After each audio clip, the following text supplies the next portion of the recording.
بسم اللہ الرحمن الرحیم۔ السلام علیکم۔ وبائی مرض کرونا کی وجہ سے انٹرنیشنل پروازیں جو بند ہوئی تھیں، اسی بنیاد پر لاکھوں غیر ملکی افراد اپنے ملکوں میں جا کر پھنس گئے اور وہ سعودی عرب واپس نہیں آ پائے۔ ان کی کمپنیوں نے ان کے اقامے بھی تجدید نہیں کیے۔ سعودی حکومت کی جانب سے جو اقاموں میں رعایت دی گئی تھی، چھٹی کے ویزے فری میں تجدید کیے گئے تھے، اس سے جن غیر ملکی افراد نے فائدہ اٹھا لیا وہ اٹھا لیا۔ اس کے بعد جب وبائی مرض کی صورتحال کچھ بہتر ہوئی تو غیر ملکی افراد کے اقامے اب کہا گیا کہ ان کے آفشور اکاؤنٹ کے ذریعے ان کی کمپنی اور کفیل کروائیں۔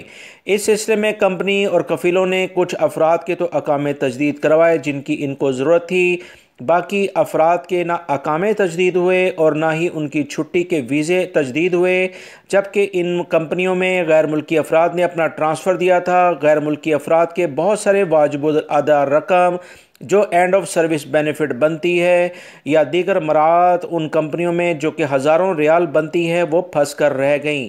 کمپنیوں نے اس سے بھرپور فائدہ اٹھایا۔ یہ تمام صورتحال مکتب عمل کی جانب سے جب غیر ملکی افراد نے انہیں بتائی تو اس کے بارے میں کچھ اطلاعات ہیں کہ ایسے غیر ملکی جو سعودی عرب نہیں آ سکے، ان کے اقامے ختم ہیں اور ان کے ایگزٹ ری انٹری ویزے یعنی چھٹی والے ویزے بھی ختم ہو چکے ہیں۔ ان کی کمپنیاں ان کے اقامے تجدید نہیں کروا رہے، تو اب وہ کیا کریں؟ سعودی محکمہ پاسپورٹ کے قوانین کے مطابق ایسے افراد پر 3 سے 5 سال کی پابندی لگ چکی ہے، لہٰذا آپ تمام حضرات کو ایک اہم رستہ بتایا جا رہا ہے۔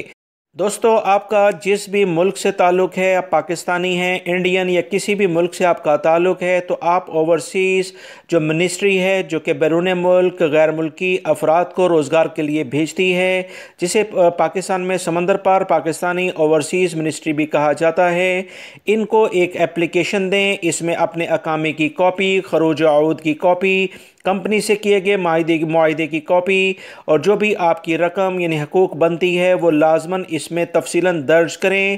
اوورسیز فاؤنڈیشن کو درخواست دینے سے آپ کا معاملہ آپ کے ملک سے فارن آفس کے ذریعے سعودی سفارتخانے پہنچ جائے گا۔ وہاں سے سعودی سفارتخانے کے ذریعے لیبر کورٹ میں آپ کا کیس اس کمپنی کے خلاف کیا جائے گا۔ یاد رکھیں، کیس دائر کرتے وقت یہ نقطہ ضرور تحریر کریں، یہ پوائنٹ ضرور لکھیں کہ خروج عود یعنی ایگزٹ ری انٹری ویزے کی خلاف ورزی آپ کی جانب سے نہیں ہوئی بلکہ کمپنی کی جانب سے کی گئی ہے، اور اس سلسلے میں آپ پر جو 3 سال کی پابندی ہے اسے ختم کیا جائے اور حقوق دلوائے جائیں۔